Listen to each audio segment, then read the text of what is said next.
Mine was not an exception. This August gathering allows me to share some of the ideas and thoughts I dream of and want to see for the future of our coming generation.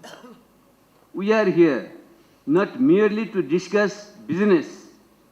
We are convening to craft a vision for our shared future. Interconnectedness is the ground reality in a recent world where each country is connected economically in terms of trade and finance and socially in terms of politics and culture. Today, I will discuss the Asian perspectives from Nepal. I will explain the regional dynamics, focusing specially on the Asia-Pacific region and a country that embodies the challenges and opportunities of less developed countries, Nepal. Of course, I will highlight the role and responsibilities of the state, private sector, and youth in the making of prosperous regional as well as domestic economic progress. Our world is more interconnected than ever before. Globalization has brought nations closer together with rapid advances in technology, trade, and communication, shaping our lives and influencing how we view the world. As we examine the global landscape, we must consider various aspects of development such as industrialization, entrepreneurship, sustainability, inequality, and the state's role in shaping of the future. There are some dark spots in international trade and financial flows. However, I firmly believe that they are transitory. I hope that globalization will regain its heights, though there has been some compromise in this regard in the last few years. The history of the Asia-Pacific is a testament to the age-old trade routes, be it the Silk Road or the maritime routes. Today, as protectionist sentiments cloud global trade dynamics, the Asia-Pacific must stand united in its commitment to free and fair trade. However, we need to acknowledge that some of today's trade and globalization related facts for the Asia-Pacific region are uncomfortable. Very few countries, major trading partners are within the region. What forces us to trade very far from our neighbors? What about the transportation costs? You, producers, traders, and business tycoons, understand this fact better. The facts are even more disturbing in the case of South Asia. Besides Nepal and Bhutan, none of the other major trading partners in volume and value add are SAARC countries. The governments in the region need to do more. I proudly remember one of the decisions my cabinet made during my premiership, the Bilateral Investment, Promotion and Protection Agreement, BIPA, with India and others, and subsequent double tax avoidance agreement to push for ease of business and investment in the region. Friends, after 300 years of Western domination, the global economic pole is gradually returning to Asia. Of course, China and India are big contributors to this.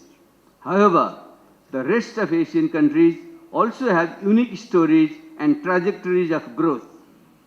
Some have made remarkable strides, while some are on the verge of improvement, leaving some exceptions.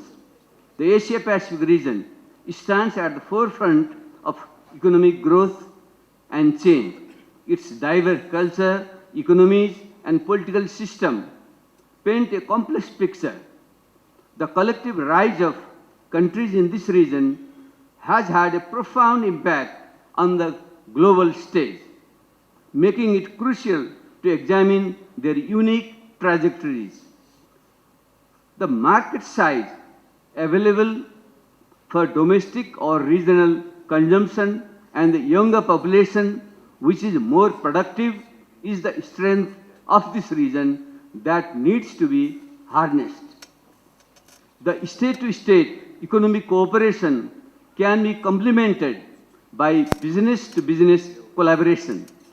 In this regard, the Chamber of Commerce at the national level, like the FNCCI, and at the regional level, like the CACI, should be the vanguards in assisting businesses to navigate through the complex global trade landscape, ensuring that they are well equipped to compete on the global stage.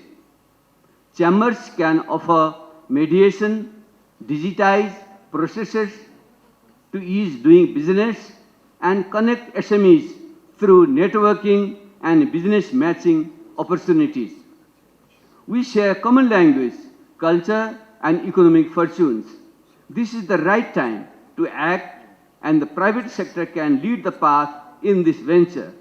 This gathering and its follow-up should be the beginning of some work in this direction. I will be happy if I can be instrumental in facilitating whenever and in whatever capacity I can. The call for a greener world is no longer a choice, but a necessity. The imperative of sustainability is not merely a moral choice, but a product business strategy, prudent business strategy. The development interventions produce byproducts like carbon dioxide emission plus other anthropogenic misdeeds. We need to have some Asian sustainability standards where green growth and shared regional prosperity should be on the agenda. Working on green technology and circular economy is where we all can meet. Direct universities, think tanks, and other private sectors' efforts towards this direction is a must. We have no other option. The onus is on the chambers to assist SMEs in this transition by providing pertinent resources, policy advocacy, and a platform for international dialogue. The pivotal role chambers can play at COP28 in Dubai also presents a remarkable opportunity for collective action. Friends, at the heart of the mission to devise innovative solutions to ever-increasing challenges is entrepreneurship. Entrepreneurship is the engine driving regional economic growth. It is through nurturing a culture of innovation and entrepreneurial thinking that we can propel our economies forward. Entrepreneurship development, which adds value within the region in mercantile trade and service trade, is essential. Governments in this region should focus on regional infrastructure development, and the private sector, with our younger and brighter minds, need to work with governments to create regional value-adding multinational corporations. Entrepreneurship, especially inclusive entrepreneurship, is the answer where innovative solutions to long-standing challenges are forced. The vibrancy of entrepreneurial spirit within our youth and women, when nurtured and mentored, becomes a powerhouse of economic growth and social equity. Together, we can grow. Some examples are already in hand. Entrepreneurship has been the lifeblood of the Asia-Pacific's meteoric rise. Our region is home to some of the most innovative startups, pioneering a multitude of sectors from technology to healthcare. In Nepal, Our youths are brimming with entrepreneurial spirit. They seek platforms and ecosystems that will turn their dreams into reality. The role of chambers of commerce to facilitate and foster this spirit. Entrepreneurship is not just about creating new businesses. It's about instilling a mindset of innovation and resilience. I believe these key ingredients of sustainability, entrepreneurship, and trade will help us address the development challenges that our countries face. Nepal, as a least developed country, exemplifies the challenges many nations face. However, it is also a testament to resilience, hope, and potential for transformation. LDCs like Nepal are grappling with issues of poverty, infrastructure development, and social progress. By examining Nepal's journey, we can glean valuable lessons for other struggling economies. Nepal, however, could have performed better in terms of per capita income. We are a younger federal country, and fiscal federalism is recently being implemented. Despite some confusion, some policy sequencing and improvement with local know-how, development will improve it into a functional federal republic. Nepal faces challenges like trade deficit, tourism and remittance dependence. Recent financial issues related to microfinance and cooperatives needs resolution through common regulation mechanisms. Self-regulation in this organization is vital for Nepal's economy and can benefit the corporate world and the government. Nepal missed the industrialization process of her own in the agriculture sector, in that the agriculture sector jumped directly to the service sector. It was only possible with a remittance-driven consumption. We as a state were not able to divert the transfer payment received from remittance to provide to productive investment. This is where government, private sector, and think tanks should work together. Otherwise, we'll fall into the remittance republic trap and the low-level equilibrium trap. Realizing the complementarity and catching up with the trajectory of neighboring economies is already delayed. We need to work on it. How can we do that? Firstly, through focusing on production and industrialization, increasing production and transitioning from agrarian economies to industrialization is a critical step in the development journey. This transformation can drive economic growth and improve per capita income. Nepal's efforts in this direction demonstrate the possibilities for other regions. What will drive this process? Entrepreneurship development. Entrepreneurship development is the lifeblood of any economy.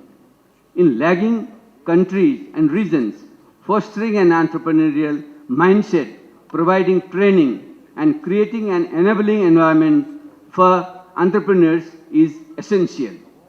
Access to capital and technology are vital components of this process. Social and regional inequality are inherent in many societies. Addressing the disparities is essential for achieving equitable and sustainable development. Our interventions and our solutions also need to be sustainable. Sustainability is not a concern limited to any single nation. It is a global challenge, and in the context of Nepal, it holds immense significance due to its unique position at the center of the Himalayas, often referred to as the third pole. The balanced role of the state and the private sector in driving development is crucial. The role of the state in shaping the development path of a nation is a topic of debate. Some advocate for a statist model, while others argue for a more market-oriented approach. The experience of countries like South Korea, where an enlightened state played a pivotal role in development, is worth considering. I believe our governments need be mission-oriented and create conditions where entrepreneurial spirit and ventures can thrive. It's not just about startups and unicorns.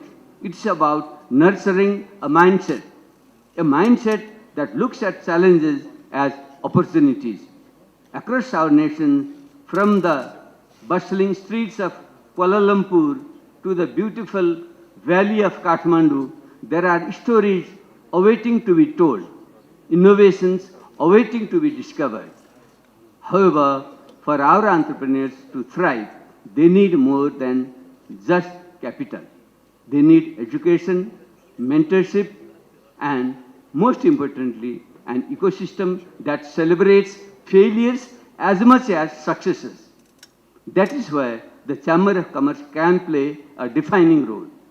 In conclusion, we find ourselves at a crucial juncture in human history. Restructuring our resources, systems, and classes is imperative due to the pervasive inequality in our societies. The principle of participatory democracy and economy should guide this restructuring. We have the tools, including technology and artificial intelligence, and the grit and determination of our people to make positive changes. The key to our success lies in political commitment and our unwavering determination to shape a brighter and more equitable future.